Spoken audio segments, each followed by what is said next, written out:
여러분 1976년 개봉한 공포영화 오멘 다들 보셨나요? 엄청나게 흥행했던 오스카상도 받았던 공포영화계의 클래식이라고 불리는 역사에 남는 명작인데요. 오늘 제가 이 영화 오멘이 어떻게 만들어지게 됐는지, 이 영화의 탄생비와 그리고 이 영화보다 더 무서운 미국에서 오멘의 저주라고 불리는 실제로 이 영화를 촬영하면서 촬영진들과 배우들이 겪었던 기이하고 미스테리했던 이 일들에 대해서 이야기를 해드리려고 해요. 여러분들은 공포영화 잘 보시나요? 저는 개인적으로 좋아해서 굉장히 많이 봤는데 제게 클래식 고전 공포영화 두 개를 꼽자면 샤이닝하고 오맨이에요.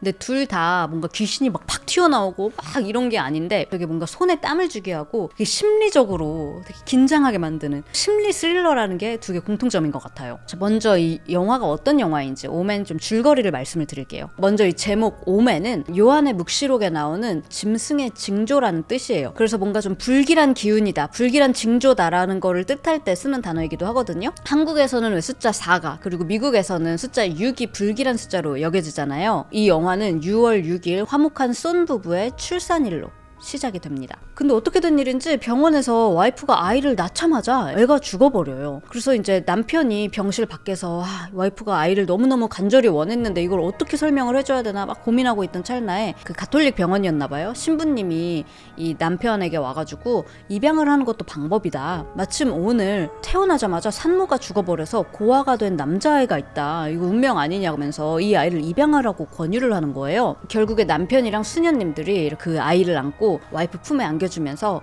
우리 아이라고. 일단 이거부터 공포의 시작이 아닌가 싶어요. 그 와이프는 진짜 자기 자식인 줄 알고 이름도 데미안이라고 지어주고 너무너무 행복해하는데요. 근데 이 집에 데미안이 입양된 이후부터 이 쏜 가족에게 별별 이상하고 기이한 일들이 자꾸 일어나는 거예요. 예를 들면 뭐 유모가 애들 다 보는 앞에서 목을 매 죽는다든지, 화재로 몸의 반이 녹아버리는 사람이 생긴다든지 등등등등. 근데 나중에 보면 이 모든 불길한 일의 원흉이 바로 이 입양된 데미안 때문이거든요. 이 데미안은 그냥 애가 아니에요. 사탄의 자식이었어요. 이 신부도 사실 사탄 악마 숭배자였던 거야. 그래서 일부러 이 악마의 자식을 평범한 미국 가정에게 입양을 보내려고 쏜 부부를 타겟을 하고 쏜 부부네는 태어나자마자 죽여버리고 입양을 하라고 이제 권유를 했던 거, 꼬셨던 거예요. 근데 여기 나오는 이 배우 아이가 진짜 귀엽게 생겼어요. 그러니까 이 영화에서 나오는 이 등장인물들도 그리고 시청자들도 보면서 인지 부조화가 일어나는 거야. 아니 이렇게 귀여운 아이가, 이렇게 티 없이 맑게 생긴 아이가 악마라고? 얘가 나쁜 애라고? 보통 이렇게 아이라고 하면 굉장히 순수하고 착한 존재로 여겨지지 악마로 보여지지는 않잖아요. 그래서 이런 것 때문에 더 기억에 오래 남고 되게 흥미롭게 봤던 영화였던 것 같은데요. 그럼 이런 생각을 도대체 누가 했냐? 사실 이 영화는 뭐 전문 작가나 아니면 유명한 감독의 머리로부터 나온 게 아니었어요. 되게 생뚱맞게도 당시 미국 광고계에서 굉장히 유명했던 밥 멍거라는 남자가 있는데요. 광고회사 임원이자 되게 독실한 크리스천이었어요. 그래서 이 사람이 맨날 밤마다 성경을 항상 읽었단 말이에요. 근데 어느 날 그냥 성경책을 읽다가 이 요한묵시록 적그리스도에 대해서 설명되는 이 부분을 읽다가 갑자기 번뜩 이거 영화로 만들면 대박 나겠다. 그래가지고 헐리우드 제작자들을 막 찾아다닌 거예요. 하베이 버나드라는 제작자가 있었어요. 이 사람이 이 얘기를 듣고 이거 너무 좋다. 영화로 한번 만들어 봅시다. 해서 이 제작이 시작이 된 거예요.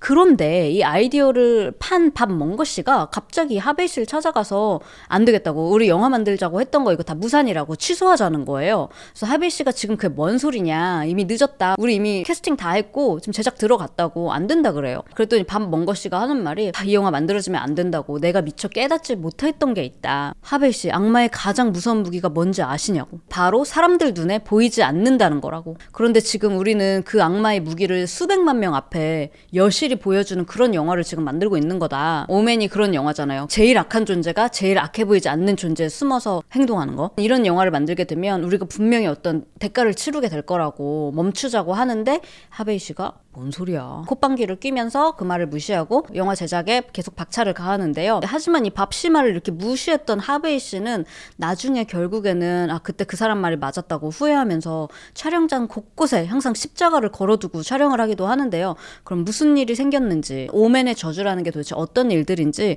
오늘 제가 말씀을 드릴게요. 들어가기 앞서서 이 악마의 아들 데미안이라는 역할을 한 스테판이라는 배우는요, 당시 오디션을 볼 때 5살이었어요. 이 리차드 도너 감독이 갑자기 이 영화 중에는 엄마를 막 공격해야 되는 역할이 있다. 나 한번 공격해봐라 했더니 이 5살짜리 꼬맹이가 바로 감독 얼굴을 막 핥혀버리고 거시기를 그냥 뻥 차버린 거예요. 리차드 도너 씨가 너무 아파해가지고 이 제작자 하베이 씨가 와가지고 막 말리고 난리가 났어. 중요 부위를 부여잡으면 너 합격이라고. 스테프니 원래 금발머리였는데 극중 데미안은 어두운 머리여야 된다고 그러면서 너 염색하고 오라고 해서 그렇게 합격됐다는 또 비하인드 스토리가 있습니다. 자, 이렇게 배우 캐스팅도 다 마치고 가장 처음 일어난 비극은 바로 주연 배우 그레고리 팩 씨에게 일어났어요. 당시 로마의 휴일에서 주연을 맡고 완전 미국 대표 꽃중년이었던 이 그레고리 씨는요, 오맨 영화에 사인을 하고 이제 촬영을 2달밖에 앞두지 않은 상황이었어요. 그런데 이렇게 행복한 가정으로 되게 유명했던 이 그레고리 팩 씨의 아들 조나단이 1975년 6월 권총으로 스스로 목숨을 끊는 일이 발생을 한 거예요. 이제 막 촬영의 코앞인데 그레고리 씨의 마음은 찢어질 것 같았어요. 더군다나 자기가 곧 연기해야 할 배역이 아들의 아버지 역할을 하게 된 것도 뭔가 되게 아이러니하잖아요. 하지만 이 그레고리 씨는 이 영화에 완전히 집중해서 이 아들을 잃은 슬픔을 잊어보자 하고 결심을 했다고 해요. 하지만 그때는 몰랐죠. 이 비극이 시작에 불과하다는 걸요. 1975년 9월 그레고리 팩이 촬영을 하러 미국에서 런던으로 비행을 하던 중에 비행기가 엄청 심한 벼락에 맞는 일이 생겨요. 비행기가 번개에 맞으면 어떻게 될까요? 사실 비행기에는 전류를 이렇게 맞으면 곧바로 반사해버리는, 맞받아쳐버리는 장치가 있어서 바로 공중으로 흘려보낼 수는 있지만 이때가 70년대잖아요. 70년대에는 실제로 번개로 인한 비행기 사고도 몇 번 있었던 때예요. 벼락 맞고 비행기에 결함까지 생겼는데 다행히 그래도 잘 도착은 했단 말이에요. 그런데 비행기에 벼락을 맞은 거는 그레고리 팩 씨뿐만이 아니야. 작가인 데이비드 셀처 씨, 총괄 책임자인 메이스 노펠트 씨, 다 지금 같은 비행기를 탄 게 아니에요. 프로듀서 하베이 씨도 촬영 때문에 이동하다가 엄청 큰 벼락을 맞았어요. 올 때도 그랬는데 갈 때도 미국으로 돌아가는 비행기에서도 비행기가 엄청 흔들리더니 승무원이 비행기에서 기체 결함이 발견됐다고, 그래서 우리가 지금 긴급 착륙을 할 수도 있겠다고 다들 준비해달라고 그러더래요.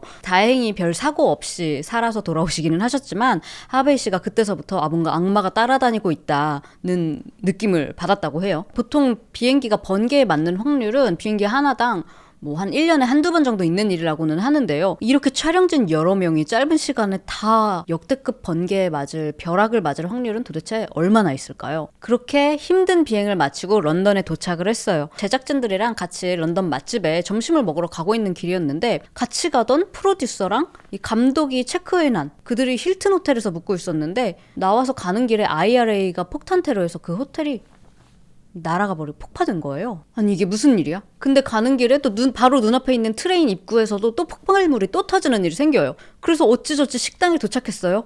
근데 도착했는데 식당도 폭탄 테러로 폭발돼서 자리가 하나도 안 남아있네. 당시 런던이 IRA의 연쇄폭탄 테러로 끙끙 앓던 시기이긴 하지만 이렇게 미국에서 온 3명이 묵던 호텔, 식당, 가던 길까지 3군데가 하루 안에 폭발되는 그런 확률은 얼마나 될까요? 비행기 사건은 여기서 끝이 아니에요. 원래 촬영진들이 그레고리 팩 씨를 데리고 오려고 개인 비행기를 예약을 한 게 있었어요. 근데 촬영이 딜레이가 되면서 갑자기 전날에 급하게 이 비행기를 취소를 했단 말이에요. 그랬더니 어떤 사업가들이 바로 예약을 했어요. 그 비행기 우리가 예약하겠다고. 근데 진짜 소름인 게 다음날, 그러니까 원래 그레고리 팩 씨가 그 비행기를 타려고 했던 날 그 비행기가 추락해서 전원 사망했어요. 기묘하고 불길한 일들은 여기서 끝이 아니에요. 촬영진들이 다 같이 밥 먹고 다 같이 식중독에 심하게 걸리는 일이 생기는데요. 음식물 검사하러 보냈는데 음식에서 아무런 문제도 발견이 안 된 거예요. 왜 여러분 흔히 아시죠? 동물들이 사탄을 보면 미친 듯이 행동을 한다고. 이 오맨에서 동물이 나오는 장면이 2장면이 있어요. 되게 유명합니다. 하나는 데미안하고 엄마하고 차 타고 이 동물원 사파리를 가는데 개코 원숭이들이 미친 듯이 이 차를 향해서 덤비는 장면이 있고요. 또 하나는 이 그레고리 팩 아빠가 아들이 사탄인 걸 확인을 하고 이 묘지에서 탈출을 하는데 검은 개들이 막 쫓아오는 그런 장면이에요. 이 씬 둘 다에서 정말 이상한 일이 생기는데요. 첫 번째 개코 원숭이 장면에서 얘네들은 원래 동물원에 있던 애들이에요. 그리고 얘네를 22살 담당관이 총괄을 했어요. 근데 촬영하는 동안에 촬영진도 이 개코 원숭이를 맨날 보더니 담당관도 너무 놀란 거야. 왜냐? 개코 원숭이들이 진짜 기대보다 훨씬 더 흥분해가지고 미친 듯이 차에 진짜로 막 덤벼드는 거예요. 그래서 유명한 게 그 차 안에 탄 엄마의 그 겁에 질린 표정인데요. 배우가 나중에 그 장면 진짜 찐이었다. 개콘숭이들이 진짜 이러다가 차문 부시고 들어올 것 같아가지고 자기 그때 너무 무서웠다고 그렇게 말을 하기도 했었는데요. 그래도 뭐 촬영진들 입장에서는 굉장히 만족스러웠겠죠? 그렇게 촬영을 끝내고 다음날 전날 왔던 그 22살 담당관이 동물원에서 우리를 탈출한 사자에게 머리를 물려가지고 그 자리에서 즉사했다는 거예요. 뿐만 아니라 아까 검은 개들한테 그레고리 팩이 쫓기는 장면이 있다고 했잖아요. 당연히 전문 장비 다 착용한 전문 스턴트맨을 고용을 했어요. 그리고 이 개들도 다 훈련된 개들이었고요. 근데 무슨 일인지 촬영 전에 이 개들이 엄청 막 레이즈가 진짜 가득 찬 것 같더래요. 훈련사들 말로는 진짜 얘들이 뭐에 씌인 것 같았다. 그래서 정말 막 악에 잔뜩 받쳐 있었대요. 막 스턴트맨을 미친 듯이 쫓아가더니 거기서 멈춰야 되는데 끝까지 쫓아가서 막 스턴트맨을 물고 난리가 난 거예요. 보호장비 다 찢어지고요. 팔, 다리 다 물리고 난리가 났었어. 그래서 훈련사들이 그만하라고 아무리 소리를 질러도 걔들이 듣지를 않는 거예요. 그럼 어떻게 됐냐? 이 스턴트맨이 나 이러다가 진짜 죽을 수 있겠다. 그 생각에 정말 필사적으로 저지하고 필사적으로 도망을 가가지고 가까스로 살 수 있었어요. 당시 목에도 걔한테 물렸었는데 의사가 진짜 경정맥 요 몇 미리 비껴나갔다고. 만약에 여기 물렸으면 당신 절대 살지 못했을 거라고 그렇게 말을 했대요. 이런 일들이 계속 연속적으로 일어나니까 촬영진들이 아니 진짜 뭐가 씌인 것 같다. 이거 진짜 저주받은 거 아니냐. 수근수근 되기 시작했고 촬영진들 뿐만이 아니라 이 배우들도 촬영하는 내내 이런 뭔가 알 수 없는 강박감, 답답함에 정신적으로 굉장히 시달렸다고 해요. 하지만 그렇게 영화 촬영은 모두 끝났고 영국이랑 미국에서 제일 먼저 개봉을 했거든요. 흥행에 완전 성공했어요. 모든 사람들이 이제 이 저주도 다 끝난 줄 알았죠. 하지만 촬영 이후에도 기이한 일은 계속 일어났어요. 오맨 촬영을 막 끝낸 스턴트맨 아프 조인트 씨는 이분은 바로 이제 다음 작품으로 A Bridge Too Far, 머나먼 다리라는 영화를 찍고 있었던 때예요. 어떤 씬을 찍고 있었냐면 그냥 지붕 위에서 에어백으로 떨어지는 씬. 전문 스턴트맨인 아프 씨한테는 이거는 뭐 전에 수백 번 수천 번도 더 해본 단순한 씬이었는데요. 근데 촬영 중이던 사람들이 되게 이상한 걸 목격해요. 아프 씨가 그냥 지붕에서 에어백으로 뛰어서 떨어지기만 하면 되는데 되게 막 어색하게 그리고 갑자기 팍 떨어져 버린 거예요. 심지어 에어백으로 떨어지질 않고 그냥 바닥에 떨어져 버렸어. 그래서 엄청 큰 부상을 입게 됩니다. 거기 있었던 제작진들이 아프 씨 죽을 수도 있겠다라고 사실 생각을 할 정도로. 다행히 아프 씨가 병원에서 눈을 뜨는데 가족들이랑 친구들이 아니 도대체 어떻게 된 거냐, 왜 그랬던 거냐 라고 물어보니까 하는 말이 나는 그때 뛰어내릴 준비가 안 돼 있었다. 근데 분명히 누군가가 자기를 뒤에서 밀었다는 거예요. 내가 밀쳐져서 떨어졌다고. 근데 아프 씨를 민 사람은 아무도 없었어요. 그 지붕 위에는 아프 씨만 있었거든요. 이 일이 있고 1년도 안 된 1987년 8월 13일, 이날은 13일의 금요일이었어요. 특수효과 디자인 연출로 굉장히 유명한 존 리처드 씨라는 사람이 있는데요. 존 씨가 이 오맨 촬영하는 동안 거의 모든 특수효과를 담당했단 말이에요. 그리고 이 존 씨는 촬영하는 동안 막 촬영진들이 수근수근 하면서 오맨의 저주다, 이 영화 악마 깃들었다, 막 이런 소문은 헛소문이라고 말하고 사람들한테도 그런 거 가지고 호들갑 떨지 말라고 하던 사람이었어요. 이 존 씨가 일 때문에 네덜란드 출장을 갔어요. 갔다가 이제 밤에 여자친구이자 조수인 리즈를 동승자석에 태우고 고속도로를 운전하던 중이었단 말이에요. 이제 막 13일의 금요일이 끝나가는 늦은 자정 무렵이었어요. 컴컴한 도로를 달려가던 중에 갑자기 튀어나온 큰 차랑 엄청 세게 충돌을 하면서 대형 차 사고가 나요. 가까스로 살아난 존 씨가 정신을 차리고 바로 여자친구가 있어야 할 동승자석을 확인을 하는데 이 리즈는 차 사고로 인해서 목이 절단된 채로 사망을 한 상태였어요. 감정이 격해지면서도 동시에 존 씨가 자기 눈앞에 있는 광경을 도대체 믿을 수가 없겠더래요. 왜냐면 여자친구가 죽어있는 그 모습이 오맨 영화 속 인물이 공사장에서 차에 치여가지고 목에 잘리는 되게 또 유명한 장면이 있는데요. 그 장면을 존 씨가 디자인했거든요. 근데 눈앞에 자기 여자친구 리즈 모습이랑 그렇게 심혈을 기울여서 오랫동안 디자인했던 그 영화 씬의 모습이랑 너무너무 똑같아 보이는 거예요. 순간 그동안 헛소리라고 믿지 않았던 그 오맨의 저주라는 말이 머릿속을 휙 스쳐 지나가더래요. 그러다가 고개를 돌려서 앞을 봤는데 더 믿을 수 없는 장면을 목격하게 됩니다. 그 앞에는 길을 안내하는 표지판이 하나 써 있었는데 OMMEN 66.6km away. 더치로는 오문이라는 동네가 실제로 존재해요. 근데 영어로 읽으면 오맨이죠. 거기다가 66.6km 후에 도착이라고 써 있었던 거예요. 뿐만이 아니라 이 리메이크작인 오맨이 또 나중에 개봉을 하는데요. 거기에서도 영화 속의 아빠가 이제 아들 데미안의 악마 표식 666 표식을 확인하는 되게 중요한 장면, 결정적인 장면이 있어요. 근데 당시에는 필름 촬영을 하던 때였단 말이에요. 근데 제작진들이 촬영을 다 마치고 바로 이제 영상 확인을 하려고 딱 앉았는데 필름이 다 손상된 거예요. 하필 제일 중요한 그 장면들이 이 뭐 조금 요만큼 손상된 게 아니고요. 진짜 엄청 방대한 양의 필름이 다 손상된 상태였어요. 이것도 촬영진들이 어떻게 뭐라고 설명을 할 수가 없대요. 누군가의 실수도 아니고 그냥 초자연적인 현상이라는 거지. 아까도 말했듯이 이런 오맨의 저주에도 불구하고 오맨의 인기는 굉장히 폭발적이었고요. 지금까지도 많은 사람들이 공포영화계의 클래식이다라고 부르는 이런 작품이기도 한데요. 이런 오맨이 다가오는 2024년 4월 3일 극장에서 오맨 저주의 시작이라는 제목으로 개봉을 합니다. 여러분 이거는 후속작이 아니에요. 프리퀄이에요. 기존 작품보다 더 과거에 있었던 일을 다루는 거예요. 그래서 드디어 이제 76년작에 등장했던 이 데미안, 사탄의 아이에 대한 그 탄생 배경, 그리고 그 속에 감춰진 어두운 비밀까지 밝혀진다고 하는데요. 예고편 봤는데 진짜 너무 무섭더라고요. God has great plans for you.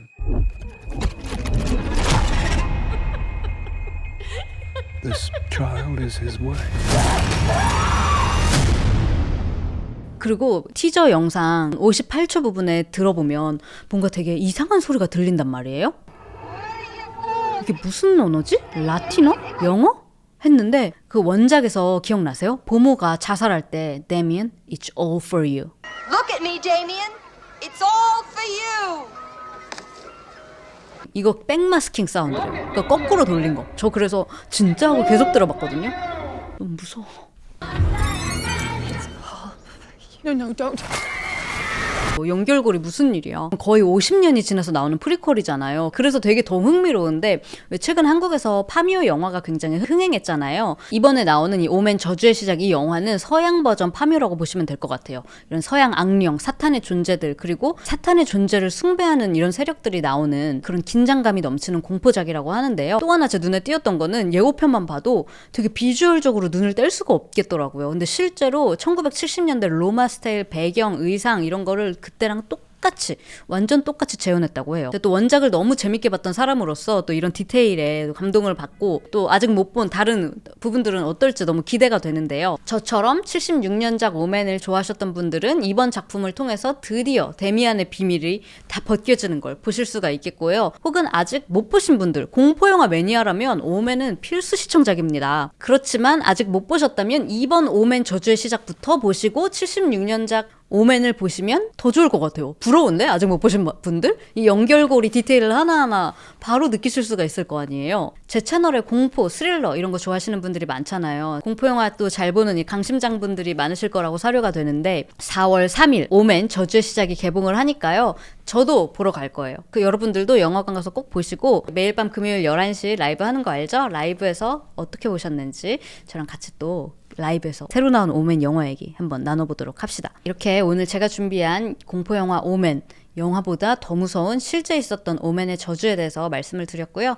오늘도 영상 봐주셔서 너무 감사드리고 우리는 다음 영상에서 다시 만나요.